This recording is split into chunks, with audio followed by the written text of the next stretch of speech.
Hello बच्चों, आप सभी लोगों का फिजिक्स सॉल्यूशन पॉइंट में स्वागत है।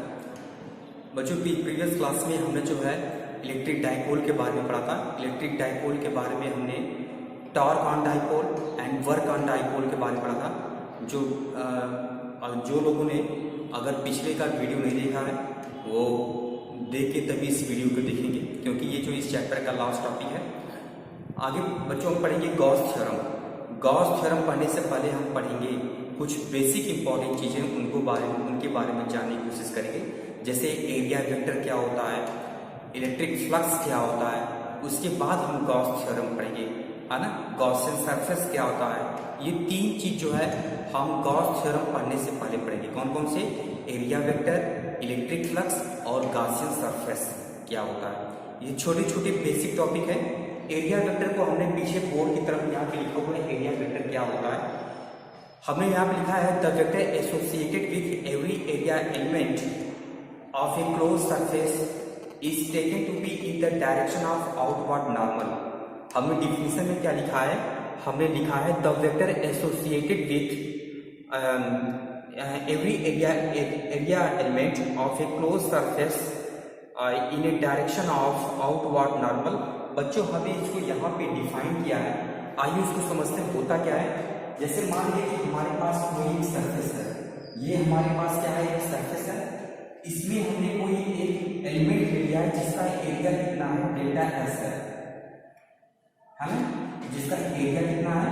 ये एरिया है जिसका एरिया कितना? डेल्टा एस है। बच्चों हमारे पास एक क्या है? क्लोज सरफेस है।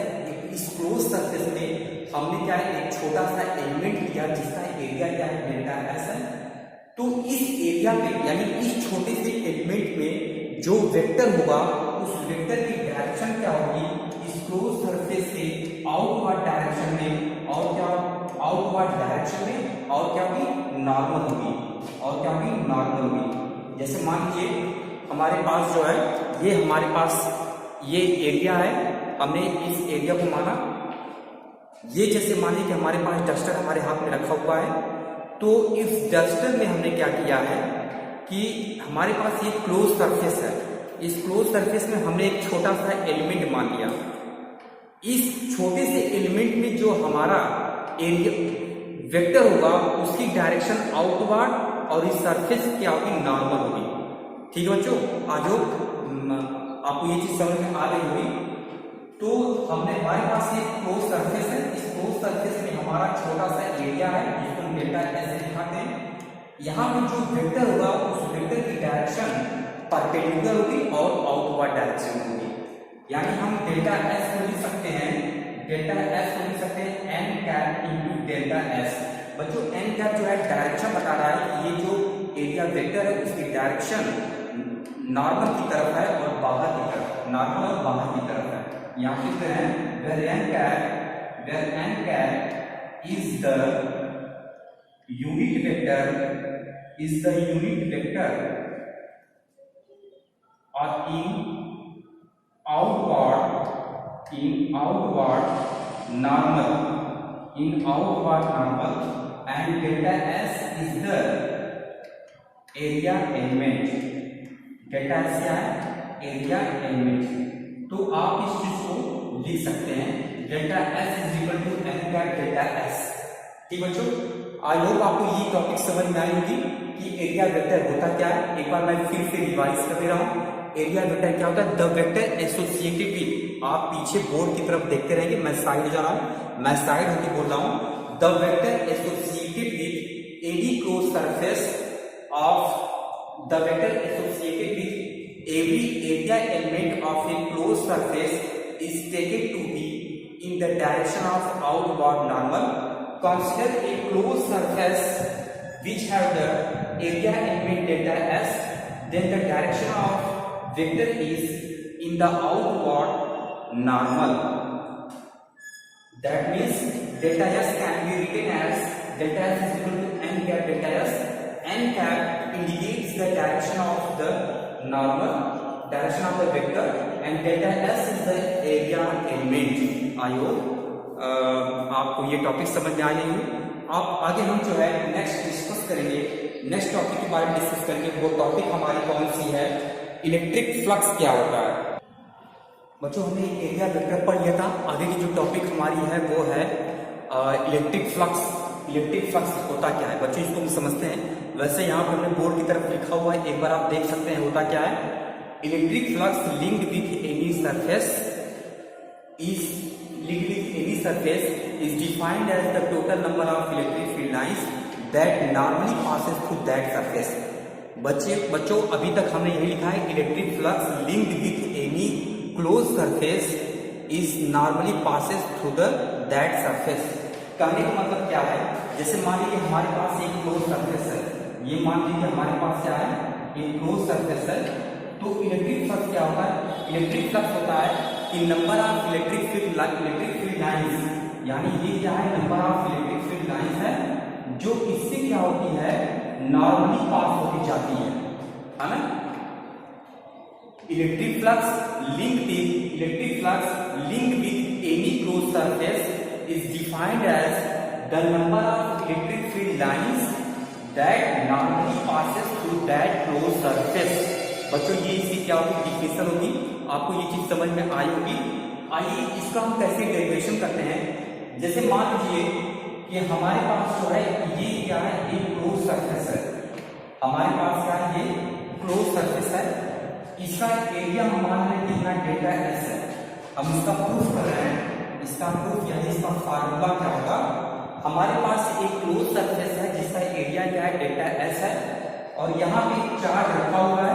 इस चार्ज की वजह से जो इलेक्ट्रिक फील्ड की डायरेक्शन क्या है, वो ई बाहर की तरफ है, और यहाँ पे जो हॉरिजॉन्टल से कितना एंगल बना रहा है, थीटा बना रहा है। जो हॉरिजॉन्टल से कितना बना रहा है, थीटा एंगल बना रहा है। तो बच्चों इसका जो नॉर्मल कंपोनेंट होगा, ई का जो नॉर्मल कंपोनेंट होगा, इस डायरेक्शन में क्या हो जाएगा, ये ई कॉस थीटा हो जाएगा, है ना। तो प्रूफ में लिखेंगे क्या, electric flux is equal to क्या होगा, normal component of E, normal component of E into surface area. तो इलेक्ट्रिक फ्लक्स को किससे दिखा रहे हैं, फाई ई से दिखा रहे हैं। इलेक्ट्रिक फ्लक्स को किससे दिखाते हैं, फाई ई से दिखाते हैं। फाई ई इक्वल टू कितना होता है, नॉर्मल कंपोनेंट ऑफ ई। अब बताइए यहाँ पे ई का नॉर्मल कंपोनेंट कितना होगा, ई कॉस थीटा होगा। ई का नॉर्मल कंपोनेंट कितना होगा, ई कॉस थीटा हो जाएगा। ये हो जाएगा E cos theta into surface area कितना है बच्चों, सरफेस एरिया इसका कितना है, डेल्टा एस है। सरफेस एरिया कितना हो गया, डेल्टा एस, यानी कितना हो जाएगा, ई डेल्टा एस कॉस थीटा, ई डेल्टा एस कॉस थीटा हो जाएगा। ठीक है, इसको स्केलर फॉर्म में अगर लिखना हो कैसा हो जाएगा, E dot delta S, E dot कितना हो जाएगा, डेल्टा एस। ये तो हो गया हमारे छोटे से एरिया एलिमेंट का, ये छोटा सा एरिया था उसका था। अगर हमको टोटल इलेक्ट्रिक फ्लक्स निकालना है, यानी इस पूरे एरिया के इलेक्ट्रिक फ्लक्स निकालना है, तो हम इसको क्या करेंगे, इंटीग्रेट कर देंगे। लिखेंगे नाउ द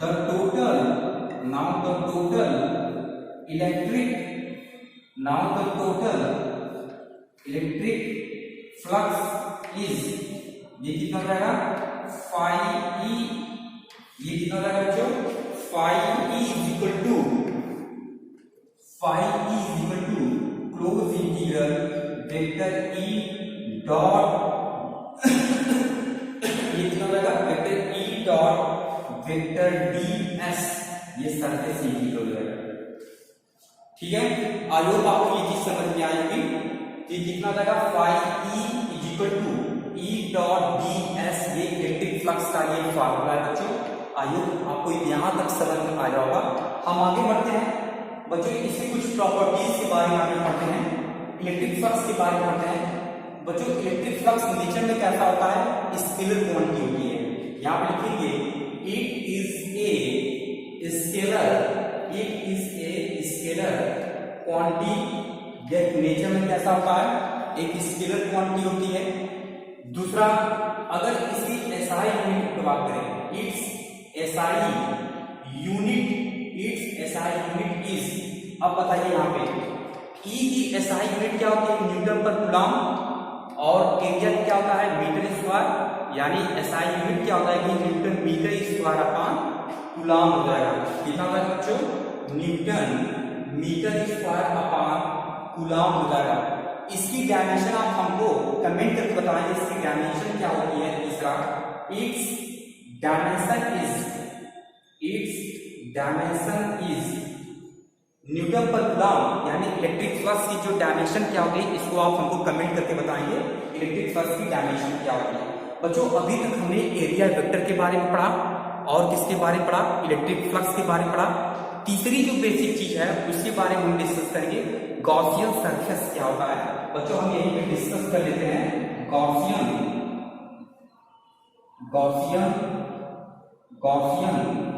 सरफेस। बच्चों गॉसियन सरफेस क्या होता है, अगर हम किसी चार्ज को सेंटर मान के कोई एक हाइपोथेटिकल क्लोज सरफेस बना दें, तो जो क्लोज सरफेस होता है वो क्या कहलाता है, गॉसियन सरफेस कहलाता है। ठीक है बच्चों, जैसे मान लीजिए यहाँ पे चार्ज क्यू रखा हुआ है, इस चार्ज क्यू के अबाउट हम क्या करें, एक क्लोज सरफेस बना दें। हम क्या करें, क्लोज सरफेस बना दें, तो ये जो क्लोज सरफेस जो है गॉसियन सरफेस कहलाता है। आई होप आपको ये चीज समझ में आएगा। अगर किसी चार्ज को सेंटर मान के उसके चारों तरफ हम एक क्लोज सरफेस बना दें, कोई जरूरी नहीं कि वो स्फीयर हो, सर्किल हो, है ना, कुछ भी हो सकता है, टेढ़े बड़े कुछ भी, बस वो क्लोज सरफेस होना चाहिए। तो किसी भी चार्ज को सेंटर मान के खींचा गया जो क्लोज सरफेस होता है वो क्या कहलाता है, गॉसियन सरफेस कहलाता है। बच्चों आगे हम अपनी मेन टॉपिक के बारे में बात करेंगे, क्या, गॉस थ्योरम के बारे में हम डिस्कस करेंगे। आई होप आपको ये 3 बेसिक प्रॉपर्टी आपको समझ में आई होगी। ठीक है, आगे हम डिस्कस करेंगे। बच्चों अब हम नेक्स्ट टॉपिक पढ़ेंगे, वो हमारा क्या है, गॉस थ्योरम के बारे में होता क्या है कि जो टोटल इलेक्ट्रिक फ्लक्स होता है किसी सरफेस से, जो टोटल इलेक्ट्रिक फ्लक्स लिंक करती है, वो क्या करती है, जो चार्ज होता है उस चार्ज का 1/ε0 टाइम्स होता है। यहाँ हमने पीछे बोर्ड की तरफ इसलिए पहले से लिखा हूँ ताकि जो है समय कम लगे, आपको देखने में वीडियो आपको ज़्यादा लंबी ना लगे, इसलिए मैं जो थ्योरी होती है उसको पहले मैं बोर्ड पे लिख देता हूँ। ठीक बच्चों, तो इसको आप ऐसे डिफाइन कर सकते हैं कि इलेक्ट्रिक गॉस थ्योरम को, this theorem states that the total electric flux linked with any surface is 1/ε0 times of the total charge Q, है ना। This theorem states that the total flux linked of a closed surface is 1/ε, ये जो total flux है वो 1/ε0 times है इसका total charge Q का। ये डिफिनेशन है, आप किसी भी तरह अपने लैंग्वेज में बना सकते हैं। This theorem states that the total electric flux linked with any surface is 1/ε0 times of the total charge Q। आइए इसको प्रूफ करते हैं। इसका प्रूफ कैसे होगा बच्चों, इसका प्रूफ करते हैं। इसका प्रूफ जो है एग्जाम में पूछा जाता है, अक्सर करके एग्जाम में इस बेस पर न्यूमेरिकल पूछ देते हैं और इसका डेरिवेशन भी पूछ देता है। बच्चों हम मानते हैं कि हमारे पास एक सरफेस S है जो स्फीयर फॉर्म में है, और इसकी रेडियस क्या है, R है, जो किसी चार्ज Q को क्या सेंटर मान लिया है ना, जो किसी चार्ज को यहाँ पे लिख दे रहे हैं, क्या लिख रहे हैं, सपोज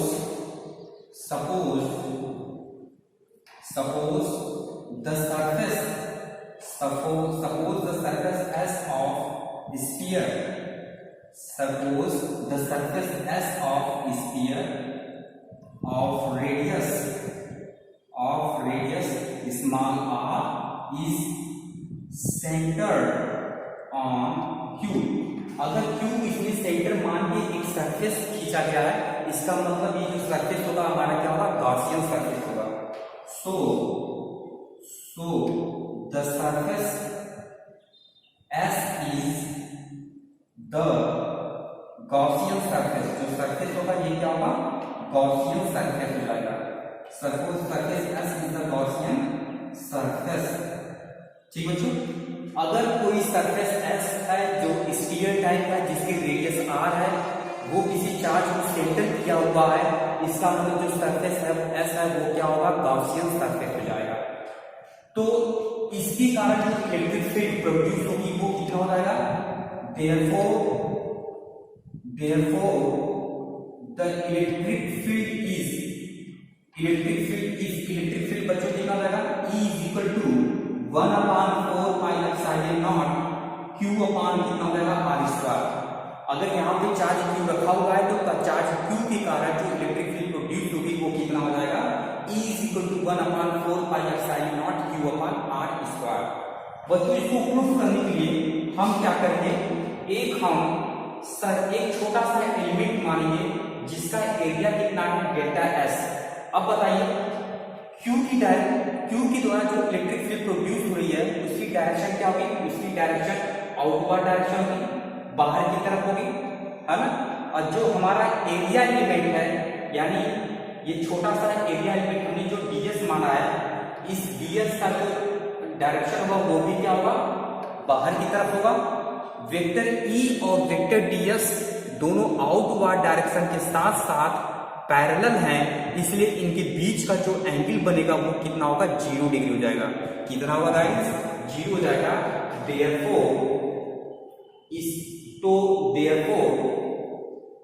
देयरफॉर कितना हो जाएगा, इलेक्ट्रिक फ्लक्स लिखेंगे यहां पे, therefore electric flux linked with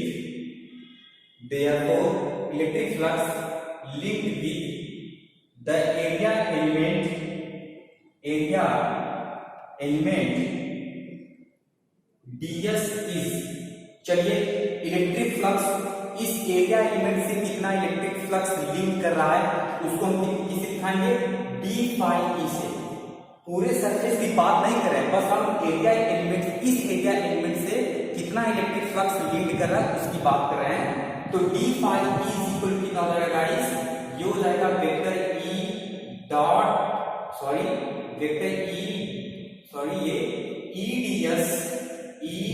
eds और इनके बीच का एंगल कितना हो जाएगा, 0 डिग्री। cos 0 की वैल्यू कितनी होती है, 1 होती है, यानी कितना हो जाएगा, eds हो जाएगा।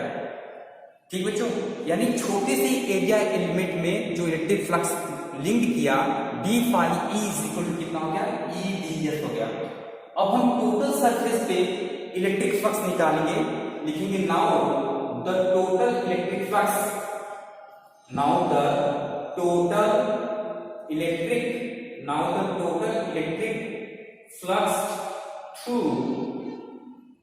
through the surface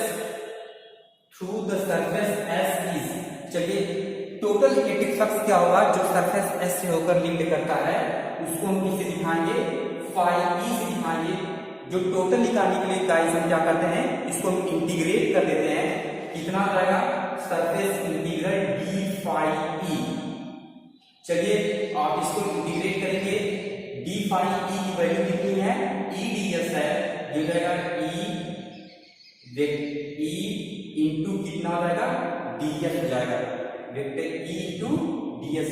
e हमारा कांस्टेंट है, बाहर हो जाएगा, यानी phi e is equal to e बाहर हो गया, सरफेस इंटीग्रल कितना हो जाएगा, ds। बच्चों हम e की वैल्यू रखेंगे, यहां से e की वैल्यू है 1/4 pi epsilon naught q upon r square, यानी phi e is equal to 1/4 pi epsilon naught into q upon r square.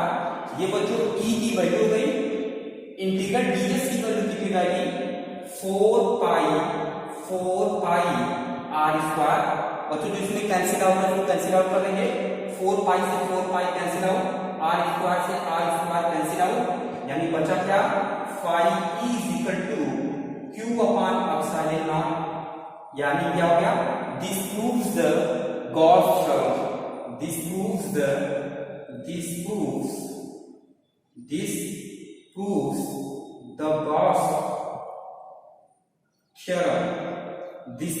Gauss theorem. बच्चों इसमें क्या किया, गॉस थ्योरम को हमने यहाँ पे प्रूफ किया। आगे की टॉपिक हम पढ़ेंगे डिडक्शन ऑफ बच्चों आगे की टॉपिक हम पढ़ेंगे deduction of Coulomb's law from the Gauss theorem. आगे की टॉपिक क्या पढ़ेंगे? Deduction of Coulomb's law from the Gauss theorem. बच्चों हमने गॉस थ्योरम को खत्म कर लिया। अब हम कूलॉम्स लॉ को कैसे लाएंगे गॉस थ्योरम के द्वारा, यानी हम पढ़ेंगे deduction of Coulomb's law from the Gauss theorem. Gauss theorem के द्वारा कैसे लाएंगे बच्चों? सेम वही कॉन्सेप्ट है।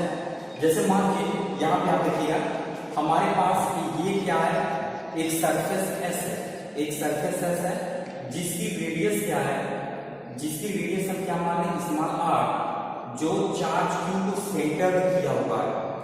एक सरफेस एस है जिसकी रेडियस आर है, वो चार्ज क्यू को क्या हुआ सेंटर किया हुआ है। इसका मतलब ये सरफेस जो होगा वो हमारा क्या होगा, गॉसियन सरफेस होगा। क्लियर है यहाँ तक? हम यहाँ पे क्या मानेंगे कि हम एक छोटा सा एलिमेंट मानेंगे, हम एक छोटा सा एलिमेंट मानेंगे और इस एलिमेंट का जो एरिया होगा वो क्या होगा, डीएस होगा। और ये छोटा सा एलिमेंट डीएस है, यहाँ पे एक चार्ज रखा हुआ है, क्यू नॉट रखा हुआ है।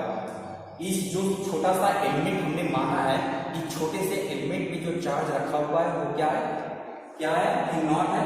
अब बताइए क्यू के कारण due to Q the direction of electric field is in the outward direction.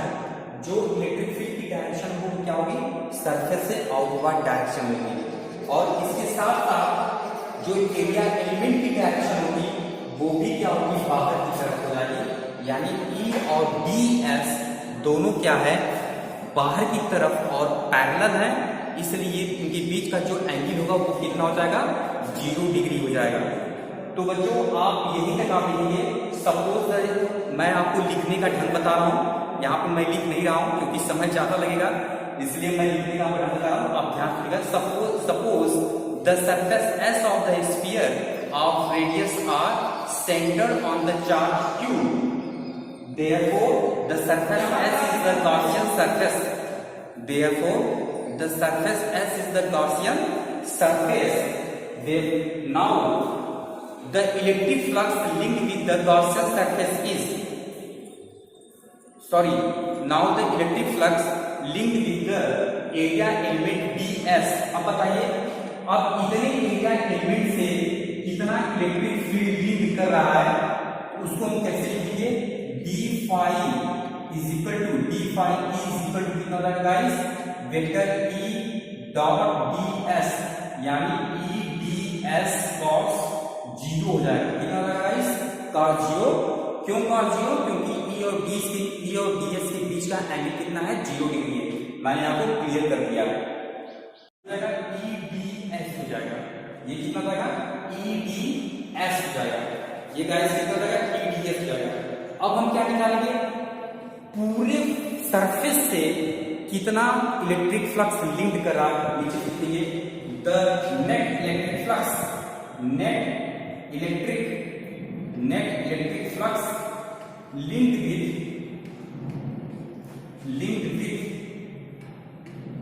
The surface S is,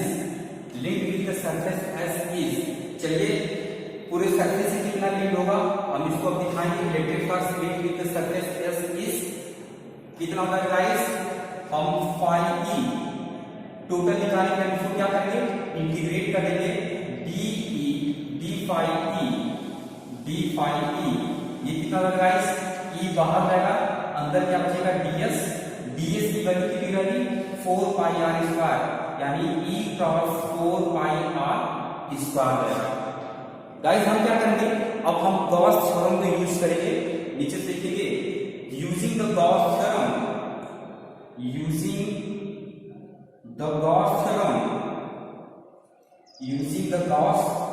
theorem we get, चलिए बताइए, फाई ई बराबर किसके हो जाएगा, क्यू अपान एप्सिलॉन नॉट, यानी E into 4 pi are square इसके बराबर होगा, क्यू अपान एप्सिलॉन नॉट के बराबर हो जाएगा। यानी E into 4 pi are square is equal to Q upon epsilon naught times के बराबर हो जाएगा। ठीक है guys, E into 4 pi are square किसके हो जाएगा, बराबर हो जाएगा अब ई की वैल्यू निकालेंगे, ई बराबर कितना होगा 1/4 pi are square into q upon epsilon naught, ये हो जाएगा। अब यहाँ पे हमने आपको शुरुआत में ही बता दिया कि यहाँ पे एक टेस्ट चार्ज क्यू नॉट रखा हुआ है, इसलिए ये यहाँ पे जो सेंटर चार्ज है, ये सेंटर चार्ज यानी सोर्स चार्ज है, टेस्ट चार्ज पे क्या लगाएगा, फोर्स लगाएगा। हाँ, तो यहाँ पे लिखेंगे the net force on the test charge q naught is, लिखेंगे the net force on the test charge q naught placed on the surface S is, surface S पे रखा हुआ है एक टेस्ट चार्ज क्यू नॉट है जिसपे force F लगा है, तो force F is equal to कितना होता है गाइस, क्यू नॉट E हो जाता है। F इज इक्वल टू कितना होता है, क्यू नॉट E। अब हम क्या करेंगे, E की वैल्यू रखेंगे, जब आप E की वैल्यू आपको नीचे लिखा याद करें, E की वैल्यू कितनी रहेगी गाइस, ये हो जाएगा 1/4 पाई एप्सिलॉन नॉट, और ये कितना रहेगा q naught upon r square. This proves the Coulomb's law, sorry यहाँ पे एफ आएगा, this proves the Coulomb's law, यानी बच्चों यही गाइस क्या है, deduction of Coulomb's law from the Gauss theorem. I hope आपको ये चीज समझ में आएगी। एक बार मैं फिर आपको रिपीट कर दे रहा हूँ, हमारे पास एक स्फीयर, एक सरफेस है, surface S of the sphere which radius is r centered on the q, so the surface S is the Gaussian surface. Now the area element ds, so the electric flux through the area element ds is d phi E is equal to E ds। अब यहाँ पे net flux निकालिए, net flux through the whole surface S is, now we integrate this relation, then we find E into 4 pi r square using the Gauss theorem, phi E is equal to q upon epsilon naught, so therefore E into 4 pi r square is also equal to the q upon epsilon naught। Now we find the value of E is equal to 1/4 pi r square q upon epsilon naught। Suppose the test charge q naught is placed on this area element, so the net it experiences the force F by the source charge q, therefore F is equal to q naught E। Now we place the value of E in this relation, then we find F is equal to 1/4 pi epsilon naught q naught upon r square। This proves the Coulomb's law from the Gauss theorem। बच्चों हम discuss करेंगे application of Gauss theorem के बारे में discuss करेंगे। Application of Gauss theorem आपके syllabus में दो है, एक तो मैं पीछे व्हाइट बोर्ड पे लिखा हूँ, क्या लिखा हूँ, field due to infinitely straight charge wire, है ना, स्ट्रेट चार्ज वायर। एक होता है फील्ड ड्यू टू इनफाइनाइट, दूसरा होता है field due to infinitely plane sheet of charge. तो सबसे पहले डिस्कस करेंगे यहाँ पे, जो यहाँ पे हमने पहले लिखा है, field due to infinitely long straight charge wire, long straight charge wire. जैसे मान लीजिए बच्चों हम यहाँ पे एक फिगर बना रहे हैं कि हमारे पास एक क्या है, सिलेंडर है ना, एक सिलेंडर टाइप का जो एक कोई वायर है, एक सिलेंडर टाइप का जो क्या होता है, एक सिलेंडर टाइप का कोई वायर है, ये इसका सेंटर है, और इस पे चार्ज कितना है, प्लस है, इस पे चार्ज कितना माना है, इस पे जो है पॉजिटिव चार्ज है, इस पे क्या है, पॉजिटिव चार्ज है, इस पे पॉजिटिव चार्ज। हमारे पास एक कोई सिलेंडर है और इनफाइनाइटली जो है लॉन्ग स्ट्रेट चार्ज वायर है जिसकी लीनियर चार्ज डेंसिटी क्या है, लैम्डा है। हम यहाँ पे तीन एरिया एलिमेंट मानेंगे। एक एरिया एलिमेंट हमारा यहाँ पे है जिसको हम ए मान रहे हैं, तो इलेक्ट्रिक फील्ड की जो डायरेक्शन होगी वो परपेंडिकुलर होगी, जो इलेक्ट्रिक फील्ड की डायरेक्शन क्या होगी वो परपेंडिकुलर होगी, लेकिन एनी टाइप की डायरेक्शन क्या होगी सिर्फ परपेंडिकुलर होगी। एक पॉइंट एरिया एलिमेंट ए है, सेम टू सेम यहाँ पे एक एरिया एलिमेंट हमने बी मान लिया, यहाँ पे इलेक्ट्रिक फील्ड की डायरेक्शन और एरिया एलिमेंट की डायरेक्शन दोनों क्या है, सेम है, सेम टू सेम। ये पॉइंट सी पे यहाँ पे एक एरिया एलिमेंट है जहाँ पे इलेक्ट्रिक फील्ड की डायरेक्शन इसके परपेंडिकुलर होगी और एरिया एलिमेंट की जो डायरेक्शन वो क्या होगी, नॉर्मल होगी। आई होप आपको ये फिगर समझ में आया होगा। आगे और डिस्कस क्या करेंगे, यहाँ पे एक लाइन करेंगे रहा हूं,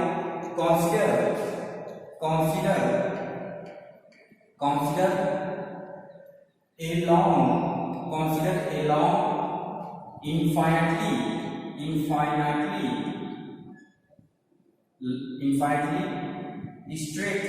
along infinitely straight wire. Consider along infinitely straight wire with linear charge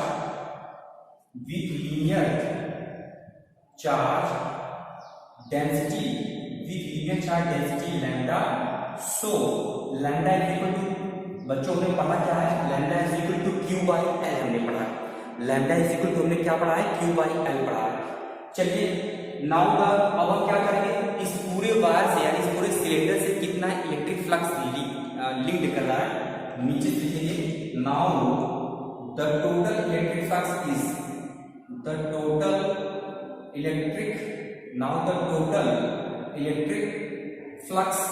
is total electric flux कितना है गाइस, ये phi is equal to surface integral vector E dot ds, ये आपने पढ़ा है बच्चों को ध्यान से देखिएगा, वेक्टर E डॉट ds। आज हम पूरे का पूरा गॉस थ्योरम पढ़ाएंगे और लगभग समापन की होगी ये गॉस थ्योरम। तो ये कितना रहेगा, close integral surface integral vector E और n कैप इनटू ds। बच्चों n कैप क्या है, यूनिट वेक्टर है जिसकी वैल्यू क्या होती है 1।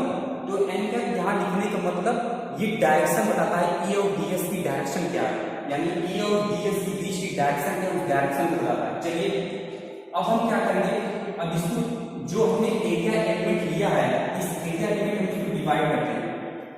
जो पॉइंट ए पे एरिया एलिमेंट है वो E और ds के बीच का एंगल कितना है, पॉइंट ए पे E और n के बीच का एंगल कितना है गाइस, 90 डिग्री है, इसलिए कितना रहेगा, cos 90 डिग्री हो जाएगा। प्लस जो सरफेस B पे एरिया एलिमेंट B है उस पे कितना इलेक्ट्रिक फ्लक्स लिंक रहा है, ये E ds। बताइए n और E के बीच में एंगल कितना है, दोनों पैरेलल है, इसलिए इन दोनों के बीच का जो एंगल है वो कितना होगा, 0 डिग्री हो जाएगा। यानी कितना होगा गाइस, ये रहेगा cos 0 प्लस, अब गाइस बताइए पॉइंट C पे ये कितना लगा, E और ds cos, ये दोनों एक दूसरे के परपेंडिकुलर है, इसलिए इनके बीच का एंगल कितना हो जाएगा, 90 डिग्री। बच्चों ये cos 90 की वैल्यू 0, cos 90 की वैल्यू 0, ये cos 0 की वैल्यू कितनी 1 होती है, यानी phi E is equal to cos 0 की वैल्यू 1, यानी गाइस कितना हो जाएगा, ये E हमारा बाहर जाएगा, ds की वैल्यू ये हमारा ds हो जाएगा, और ds की वैल्यू कितनी होती है, E इंटू कितना होता है, 2 पाई r l हो जाता है। ये कितना होता है guys, E is equal to 2 pi r l हो जाता है। अब हम क्या करेंगे, यहाँ पे गॉस थ्योरम को यूज करेंगे, गॉस थ्योरम को यूज करेंगे, कितना होगा गाइस, तो यूजिंग गॉस थ्योरम, और गॉस थ्योरम को यूज करिए, वी गेट, चलिए कितना मिलेगा, E phi E equal to Q upon epsilon naught, therefore E into 2 pi r l is equal to कितना हो जाएगा, Q upon epsilon naught के बराबर हो जाएगा। बच्चों Q की वैल्यू हम क्या रखेंगे, Q की वैल्यू हम लैम्डा l रखेंगे। Q की वैल्यू क्या रखेंगे, Q is equal to लिखेंगे यहाँ पे, since यहाँ से lambda is equal to Q by l, therefore Q is equal to lambda l, therefore Q is equal to, since Q is equal to lambda l, so therefore ये कितना लगा, E into 2 pi r l is equal to lambda l upon epsilon naught, l से क्या हो जाएगा, cancel out, E is equal to lambda is equal to lambda upon 2 pi epsilon naught r।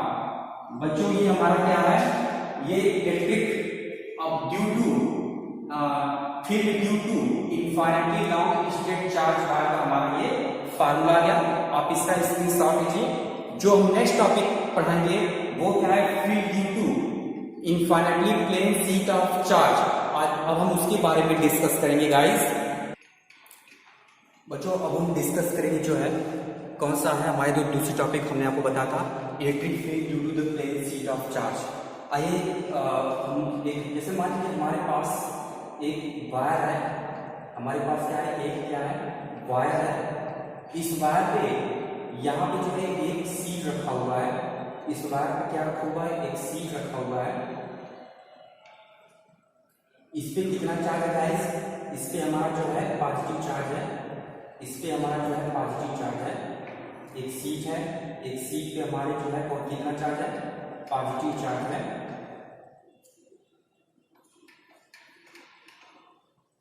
हमने इस तरह जो है इसको बना लिया है ना बच्चों। हमारे पास ये क्या है, ये हमारा क्या है, ये हमारा जो है प्लेन शीट है, ये plane sheet of charge density. Charge density हम कितना माने, चार्ज डेंसिटी हम माने सिग्मा। जो सरफेस चार्ज डेंसिटी वो कितना होता है, सिग्मा हो जाता है। जैसे लीनियर चार्ज डेंसिटी को हम लैम्डा से दिखाते हैं, सरफेस चार्ज डेंसिटी को हम सिग्मा से दिखाते हैं, और वॉल्यूम चार्ज डेंसिटी को हम रो से दिखाते हैं। यहाँ पे जो इलेक्ट्रिक फील्ड की डायरेक्शन होगी वो क्या होगी, आउटवर्ड डायरेक्शन में, और जो एरिया एलिमेंट की डायरेक्शन है वो भी क्या होगी, आउटवर्ड डायरेक्शन में। यहाँ पे भी सेम वही कंडीशन है, आउटवर्ड डायरेक्शन में ही होगा हमारा। तो बच्चों हम लिखते क्या है, बहुत इजी है। अगर यहाँ बीच में प्लेन शीट रखा हुआ है, इसका मतलब इसके लेफ्ट साइड में भी इलेक्ट्रिक फ्लक्स लीड कर रहा है, और इसके राइट साइड में भी इलेक्ट्रिक फ्लक्स क्या आ रही है, लिंक कर रही है। अगर मैं आपसे पूछूं कि टोटल इलेक्ट्रिक फ्लक्स कितना लिंक कर रहा है, आप कितना बताएंगे, 5 + 5 = 2π, यानी EA × EA = 2EA के बराबर हो जाएगा। पहले लिखेंगे if sigma be the surface charge density of the plane sheet, if sigma be the surface charge density of the plane sheet, अगर सिग्मा क्या है, सरफेस चार्ज डेंसिटी किसी प्लेन शीट का, तो गाइस क्या होगा, flux through the flat surface. जो हमारे पास फ्लैट सरफेस है, इस फ्लैट सरफेस पे यानी इस साइड और ये साइड हमारा फ्लैट सरफेस है ना, इस पे इलेक्ट्रिक फ्लक्स कितना जाएगा, नीचे से लिखेंगे flux through the flat surface is कितना हो जाएगा, ये हो जाएगा EA + EA यानी 5 कितना हो जाएगा गाइस, ये बराबर हो जाएगा 2EA के बराबर हो जाएगा। आई होप आपको ये चीज क्लियर समझ में आई होगी, है ना। तो total flux over the entire surface of the cylinder कितना हो जाएगा, अगर हम टोटल फ्लक्स की बात करें, नीचे से लिखेंगे देयरफॉर द टोटल फ्लक्स कराए इंटायर, लिखेंगे total flux of entire surface of cylinder is कितना हो जाएगा, सरफेस ऑफ सिलेंडर इज कितना हो जाएगा गाइस, ये हो जाएगा 5 = 2EA के बराबर हो जाएगा। अब हम क्या करेंगे बच्चों, यूजिंग गॉस थ्योरम,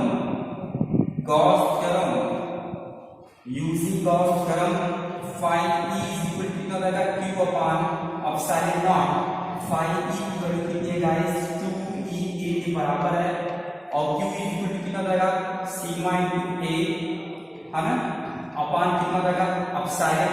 Q कितना हो जाएगा, सिग्मा × A हो जाएगा, ठीक है गाइस।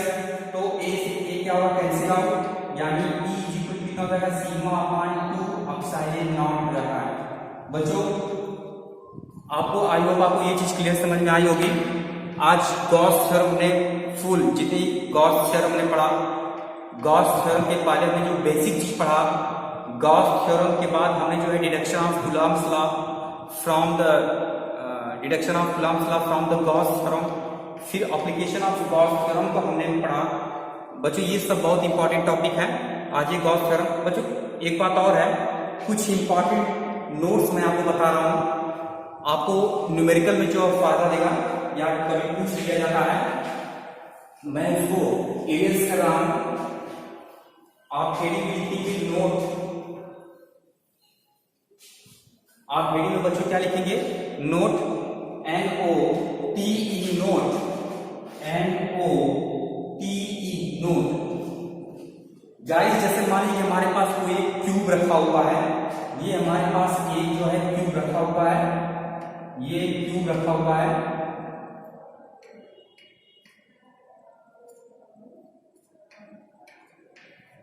इस क्यूब पे एक सेंटर चार्ज क्यू रखा हुआ है।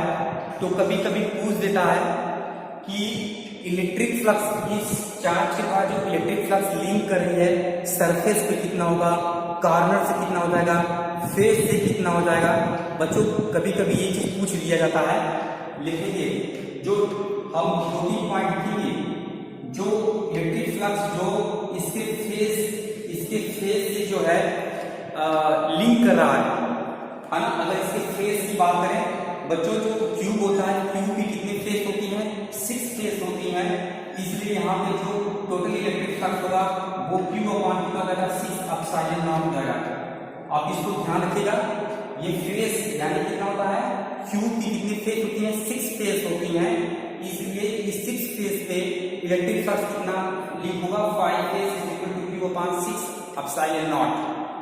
अगर हम कॉर्नर की बात करें तो कॉर्नर कितने होते हैं बच्चों, 8 होते हैं, ये 4 उधर 4 8 होता है ना।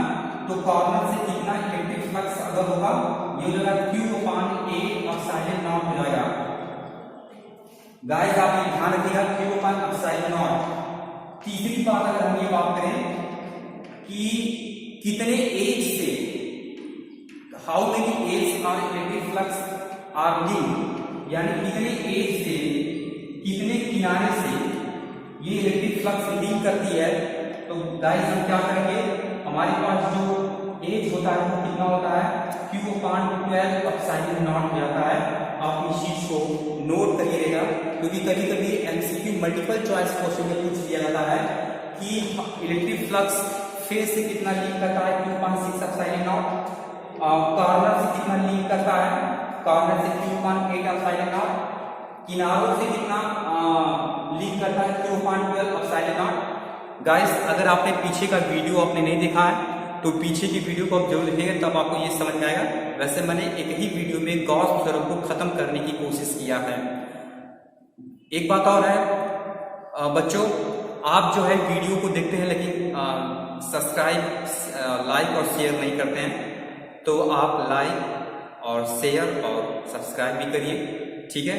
जब आप लाइक करते हैं और शेयर करते हैं, सब्सक्राइब करते हैं, तो और दुगनी हिम्मत से जो पढ़ाने की इच्छा करती है, ठीक है। थैंक यू, आप पढ़ते रहिए, थैंक यू।